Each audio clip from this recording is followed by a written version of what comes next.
नमस्कार दर्शक बंधु मु प्रदीप आपण मानक स्वागत करुच्ची आज आउ एक नुआ भिडियो रे।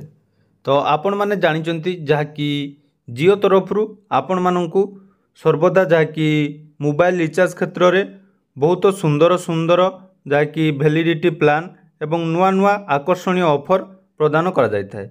तो सेहीपरि रिलायंस जियो हेउची एमिति एक टेलीकॉम कंपनी जो वर्तमान ग्राहकों संख्या सबुठारु अधिक अटे। तेणु यार बेस्ट कनेक्शन एवं हाई स्पीड इंटरनेट हेतु यह लोकों हृदय को जीतबारे लगी।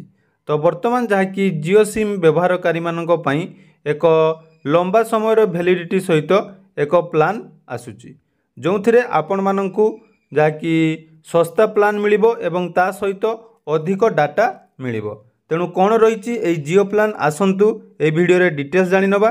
ता पूर्व जदि चैनल को प्रथम थर विजिट करचंती वीडियो को लाइक करेंगे, चैनल को सब्सक्राइब करनथिले एबे ही सब्सक्राइब करी पाखरे थिबा बेल आइकन को क्लिक करनेबे। तो देखंतु जदि आपण लॉन्ग टर्म पई जियो सिम रे रिचार्ज करिया पई चाहुचंती तो यार रिचार्ज प्लान रही 2999। तो ये 2999 टंकार रिचार्ज प्लान लाभ विषय जानतु। तो यही विषय जदि आमे कथा हबा एथिरे उपभोक्ता माने 365 दिन पर्यंत लंबा वैलिडिटी पाती एवं यह गोटे थर पर टिके महंगा मन हुए, किंतु जदि आपण मासिक तुलन में देखा तो आपणकर मासकू मात्र 230 टंका खर्च पड़ो। या छड़ा एथिरे आपण को 912 जीबरू अधिक डाटा पाई परिबे। एही प्लान रे आपण 365 दिन वैलिडिटी सह 912 जीबी डाटा पाइबे। यार अर्थ प्रत्येक दिन आपण को 2.5 जीबी डाटा व्यवहार करिया पई पड़िबो। तो देखंतु जहाँकि प्रत्येक दिन 2.5 जीबी डाटा हिसाब रे मासकू मात्र 230 टंकार आपणकर जहाँकि खर्च हम।